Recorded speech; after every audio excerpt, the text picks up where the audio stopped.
You just realized your business needed to hire someone yesterday. How can you find amazing candidates fast? Easy. Just use Indeed. Stop struggling to get your job post seen on other job sites. With Indeed sponsored jobs, your post jumps to the top of the page for your relevant candidates, so you can reach the people you want faster. According to Indeed data, sponsored jobs posted directly on Indeed have 45% more applications than non-sponsored jobs. Don't wait any longer. Speed up your hiring right now with Indeed. And listeners of this show will get a $75 sponsored job credit to get your jobs more visibility at Indeed.com/PODKATZ13. Just go to Indeed.com/PODKATZ13 right now and support our show by saying you heard about Indeed on this podcast. Terms and conditions apply. Hiring? Indeed is all you need. Desde 1983, Nissan ensambla vehículos premiados para ti aquí en Estados Unidos. Y este verano, estamos comprometidos a mantener nuestra línea accesible y libre de nuevos aranceles. Es por eso que bajamos el MSRP en nuestro más vendido Rogue y Pathfinder, para que puedas tener el auto que quieres al precio que quieres, sabiendo que Nissan está aquí para ti en el evento de ofertas de verano de Nissan. Por tiempo limitado hasta agotar existencias, ensamblados con partes importadas y de Estados Unidos. Conecta Ideas, el podcast donde exploramos cómo entender y enfrentar el presente. Conversamos sobre temas que impactan nuestra vida cotidiana y cómo adaptarnos a un mundo en constante cambio. Acompáñanos en esta conversación llena de ideas útiles. Soy Samuel Jarquín y junto a Héctor Delgado Paniagua, comenzamos.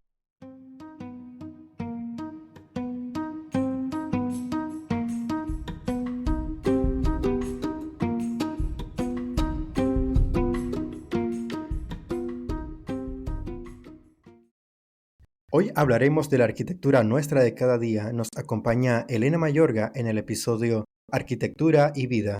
El diseño define cómo vivimos. Elena es arquitecta, docente e investigadora, con una amplia trayectoria en el mundo académico y profesional. Ha impartido clases por más de 20 años en universidades de Chile, liderando talleres de arquitectura, historia, urbanismo y patrimonio.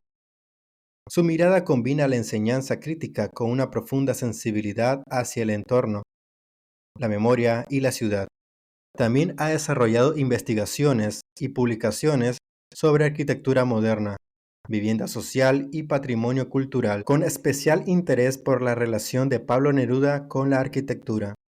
Elena no solo enseña arquitectura, la vive, la piensa y la comparte desde la experiencia, la escritura y el aula.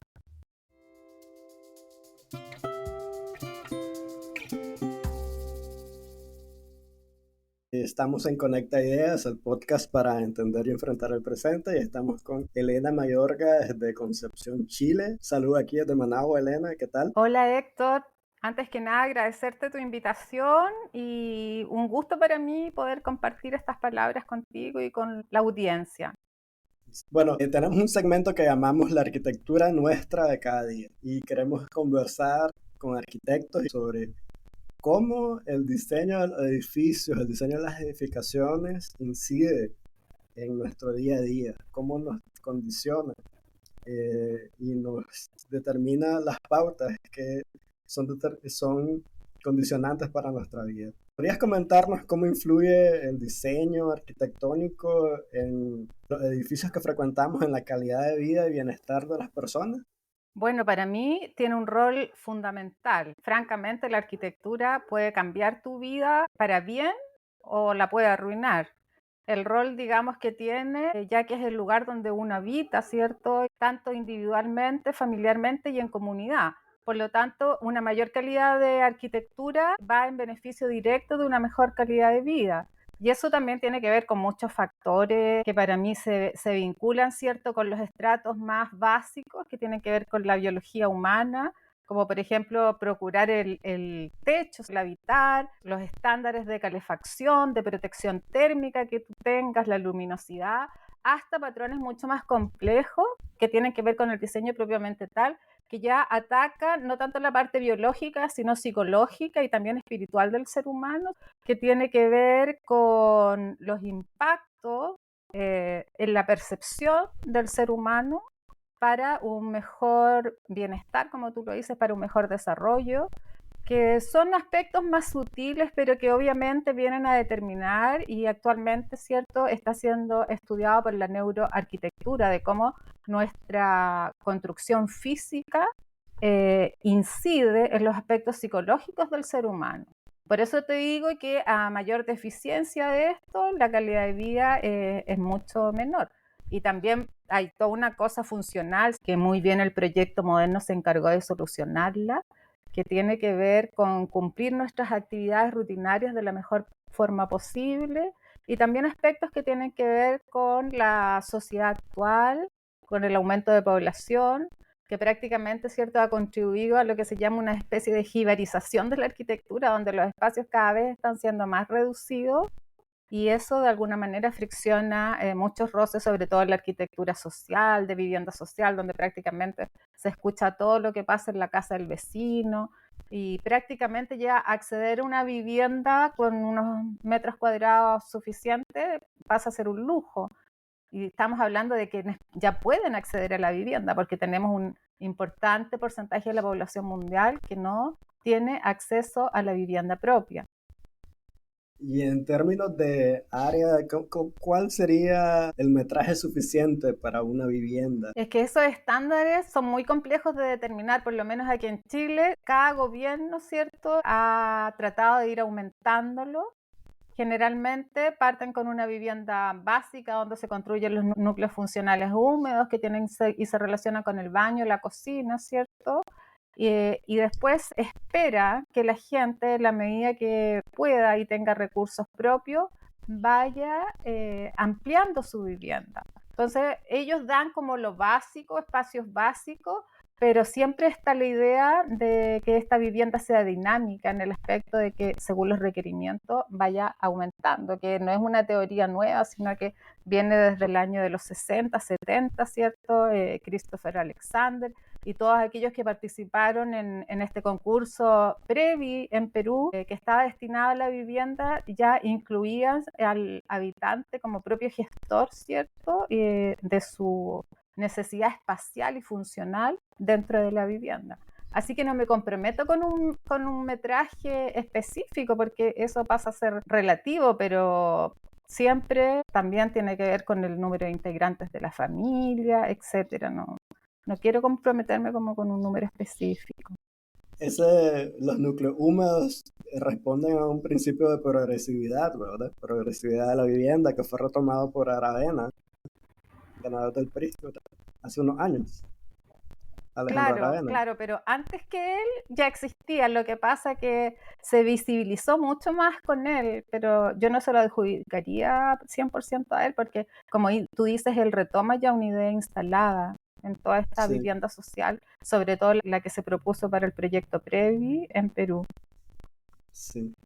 Y una vivienda dinámica, espacios dinámicos que estabas haciendo referencia, ¿qué implica en términos de una construcción que se pueda catalogar que es un edificio con espacios dinámicos? El concepto, ¿cierto?, es que vaya respondiendo a las necesidades de los usuarios, porque también tenemos que adaptarnos a que la sociedad actual tiene muchos tipos de familia. Desde 1983, Nissan ensambla vehículos premiados para ti aquí en Estados Unidos. Y este verano, estamos comprometidos a mantener nuestra línea accesible y libre de nuevos aranceles. Es por eso que bajamos el MSRP en nuestro más vendido Rogue y Pathfinder, para que puedas tener el auto que quieres al precio que quieres, sabiendo que Nissan está aquí para ti en el evento de ofertas de verano de Nissan. Por tiempo limitado hasta agotar existencias, ensamblados con partes importadas y de Estados Unidos. You just realized your business needed to hire someone yesterday. How can you find amazing candidates fast? Easy. Just use Indeed.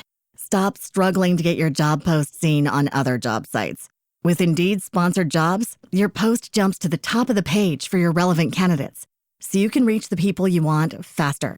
According to Indeed data, sponsored jobs posted directly on Indeed have 45% more applications than non-sponsored jobs. Don't wait any longer. Speed up your hiring right now with Indeed. And listeners of this show will get a $75 sponsored job credit to get your jobs more visibility at Indeed.com/PODKATZ13. Just go to Indeed.com/PODKATZ13 right now and support our show by saying you heard about Indeed on this podcast. Terms and conditions apply. Hiring? Indeed is all you need. Está la familia casi sin hijo, o la mamá con un hijo, o el nieto que vive con la abuela, o la familia tradicional conformada por una pareja y sus hijos.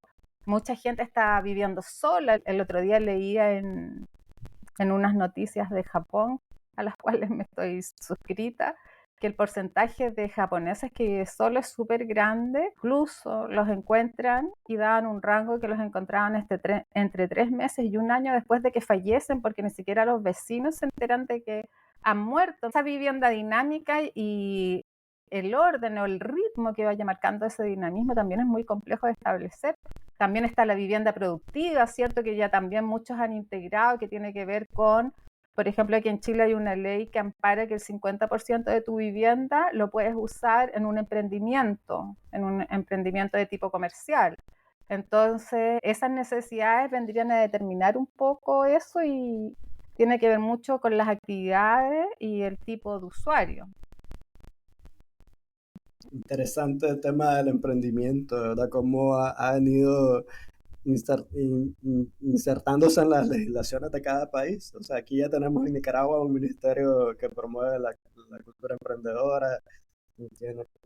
Y Aquí en Chile está pasando mucho eso, digamos, y también se usa que cada persona tiene un trabajo, si es que lo tiene, porque también hay índices de cesantía un poco grandes, sobre todo después de la pandemia, pero además de tener como un trabajo oficial, entre comillas, tiene su emprendimiento en su casa, cocina, o el marido hace muebles, ¿cierto? Sí, está muy, muy usado. Y también, como te digo, la legislación se está haciendo cargo de eso a través de permitir que la vivienda, el 50% de ella pueda ser destinada para alguna actividad productiva que incremente los ingresos de la familia. Y un diseño arquitectónico puede promover el ahorro energético, pero también en un momento puede que se eleven los gastos en consumo de energía por problemas de ventilación, iluminación.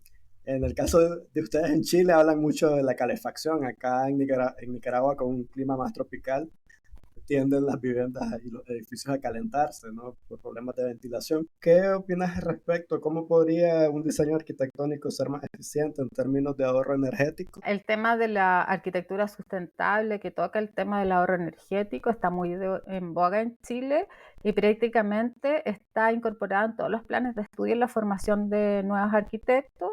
También el Ministerio de Vivienda, para las viviendas, ha propuesto soluciones de aislación térmica que son obligatorias en el diseño de la vivienda. O sea, si tú quieres la aprobación y la recepción desde el punto de vista, ¿cierto?, legal de tu vivienda, tiene que contar con estas soluciones que son tipo, existen en catálogo, también tú puedes proponer alguna.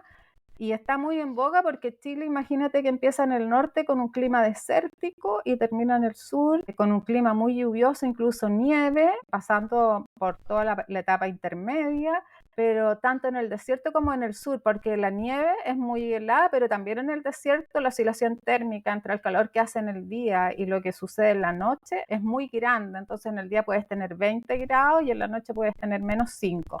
Entonces sí hay mucha preocupación por el tema de la aislación térmica, que es como este primer paso, y por supuesto que dentro de este tema de la aislación térmica y de la sustentabilidad hay muchas opciones de diseño, sobre todo que van propuestas en los detalles, que contribuyen a una mayor eficiencia energética dentro de la vivienda. Sí, aquí tenemos, en Nicaragua no se dan tanto esos contrastes de clima, estamos en una zona en el Pacífico, temperaturas muy altas, humedad relativa elevada por cercanía del mar, parte de montañas al centro, pero no hay variaciones tan grandes como el desierto a la parte de ustedes que son país tan largo en extensión, ¿no? Largo. Siempre se dice que Chile solamente tiene dos sentidos cardinales, norte y sur, porque nosotros siempre nos referimos, vas al norte, voy al sur, nunca decimos vas al oeste, bueno, a lo más mar y montaña, pero siempre es como el norte y el sur. Y toda la Sí. infraestructura vial un poco está en ese orden. Al inicio hablaste de que la arquitectura promueve la interacción social y la vida en comunidad. Ahí estamos en una estrecha relación entre arquitectura y urbanismo, pero hablemos un poquito de eso, cómo la arquitectura puede promover y fomentar una vida comunitaria.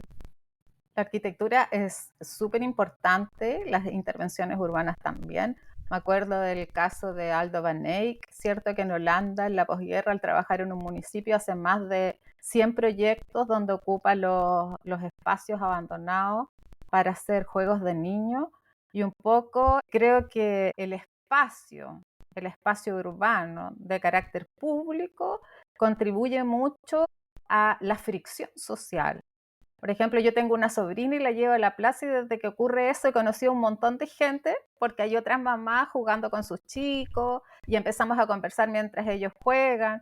Entonces es súper importante porque es ahí donde se encuentra la comunidad, donde se forman lazos vecinales, ¿cierto? Que son los primeros lazos, lazos comunitarios.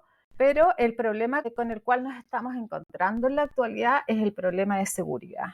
Chile estaba sufriendo y tiene en estos momentos un problema de seguridad muy grande con respecto a los delitos que principalmente ocurren en el espacio público. Entonces, en comparación a años anteriores, por ejemplo, la vida nocturna disminuyó mucho, ya como que la gente, incluso aquí en Concepción no es tanto porque nosotros somos provincia, pero en Santiago, en la capital, se ven las entrevistas y la gente señala que ellos después de las 8 de la noche, incluso antes, no quieren salir a la calle, hay mucha delincuencia.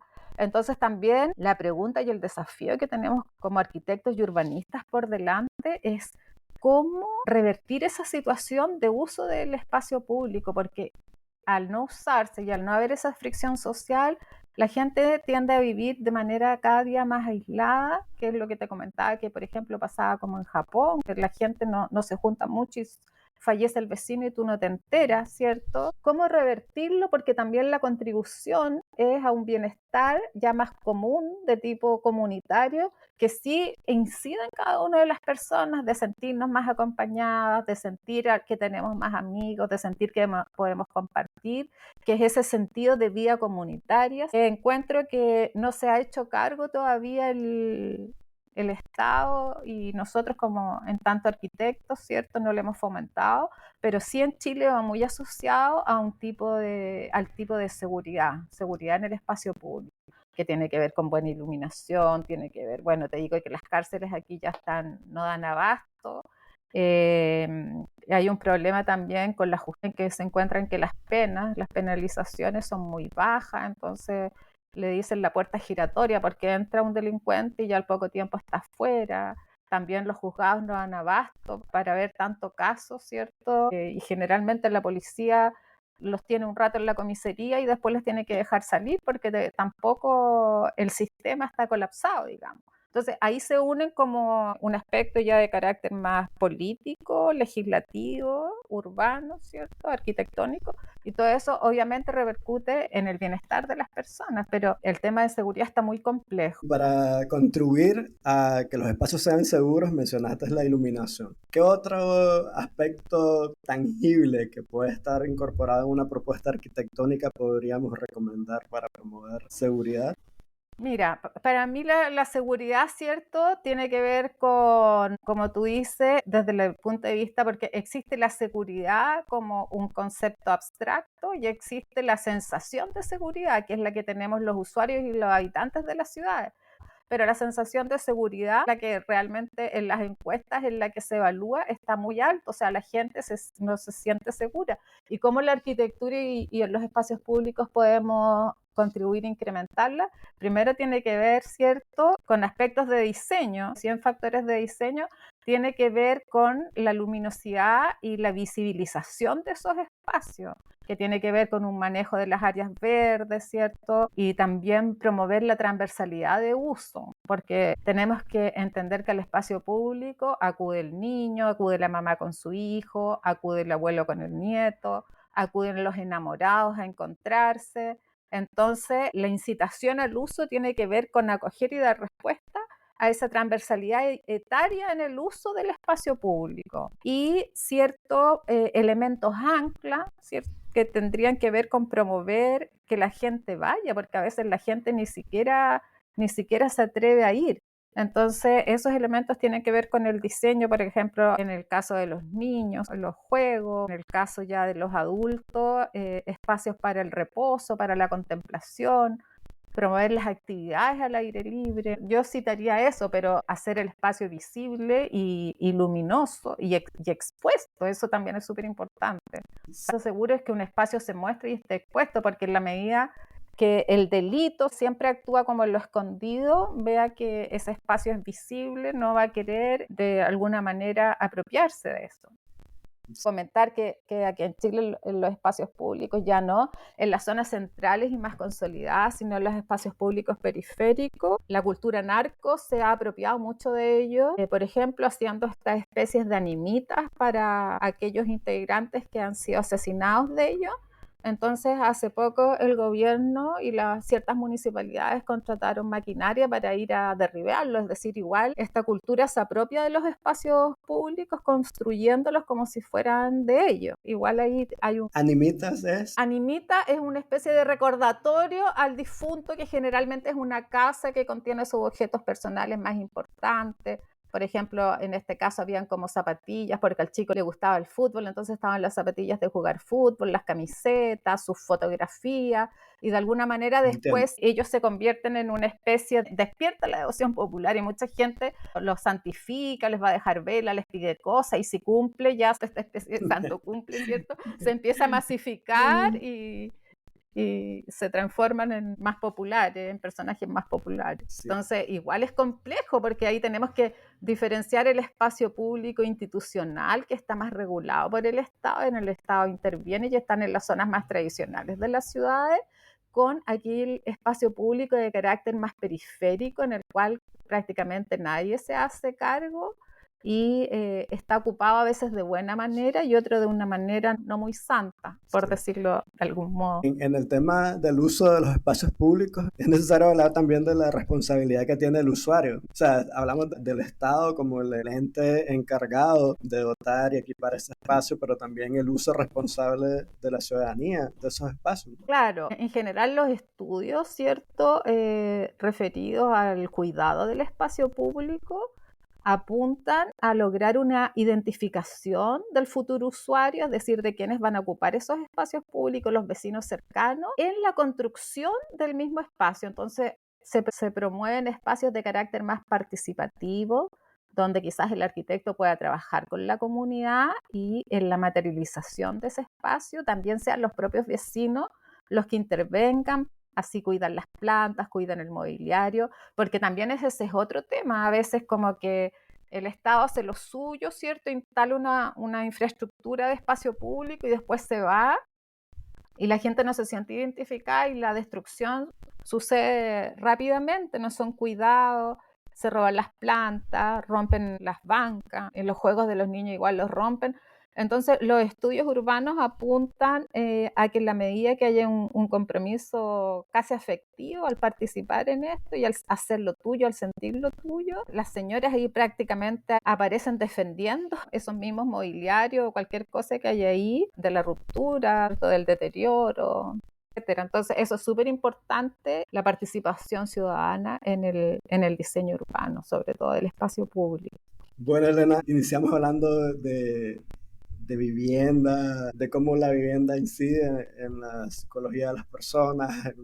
Estuvimos hablando un poco sobre las dimensiones de la vivienda, empezamos a hablar de espacios públicos y en toda esta conversación hemos tenido pinceladas de Chile, ¿no?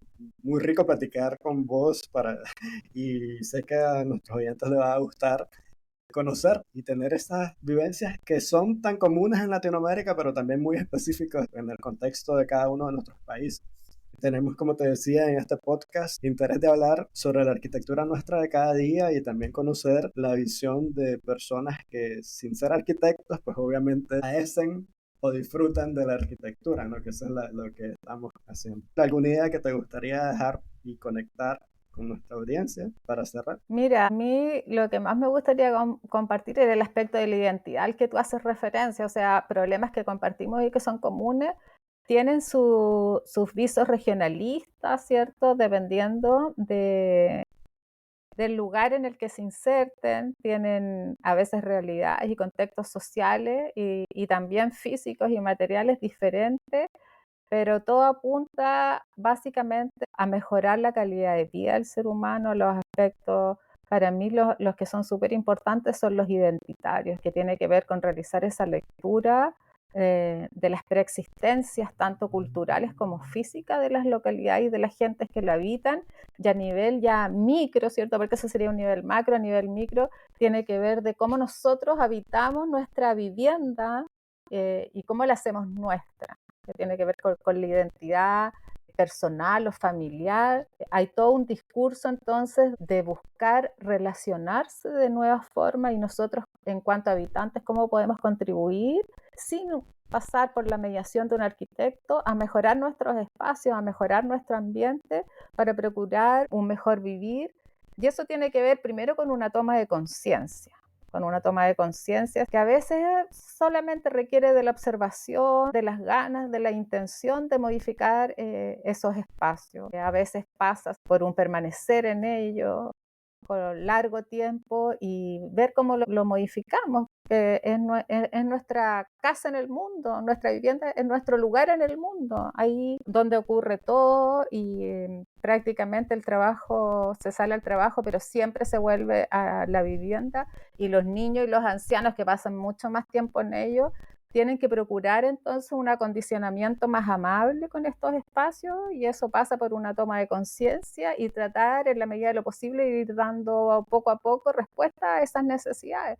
A veces es un mueble, es reubicar todo, es abrir una ventana donde no lo estaba, es tener un pequeño jardín.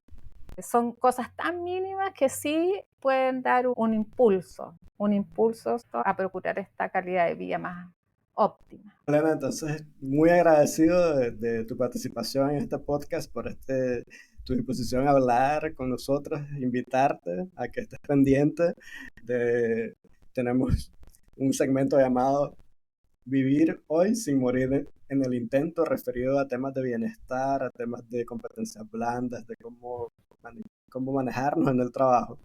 Y también tenemos uno sobre la docencia en los tiempos de la IA, que hablamos sobre cómo está influenciando la inteligencia artificial. Así que te invitamos a que estés pendiente del podcast, muy agradecidos de que hayas participado. Un saludo muy especial hasta Concepción, extrañando esa tierra linda ya que tuve la suerte de conocer hace unos años con Sí, vos. pues mira, te agradezco a ti por la invitación y te celebro y me parece maravilloso que abras estos espacios de diálogo con personas de otros lugares, ¿cierto? Porque como dices tú, nos damos cuenta que las problemáticas que nos afligen son muy similares y tenemos que despertar entonces la conciencia, sobre todo de los arquitectos, que son los que tienen más incidencia en esto.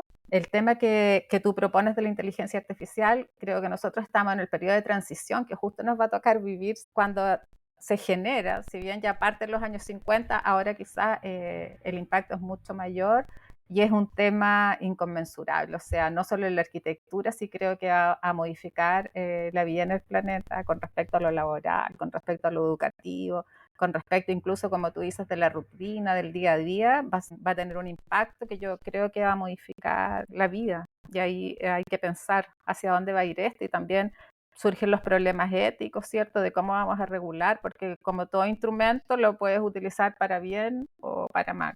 No para Entonces más. tenemos unos desafíos para el futuro muy grandes. Así que te agradezco tu invitación y cuando quieras, ¿cierto? Conversamos Ok, de algún muchas tema. gracias, Elena. Bye Ya, bye. que estés bien. Chao.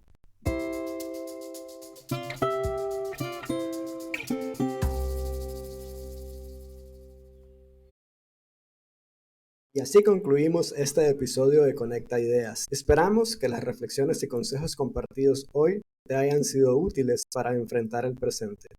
No olvides unirte a nosotros en el próximo episodio. Seguiremos conectando ideas. No te lo puedes perder. Soy Héctor Delgado Paniagua junto a Samuel Jarquín. Hasta la próxima.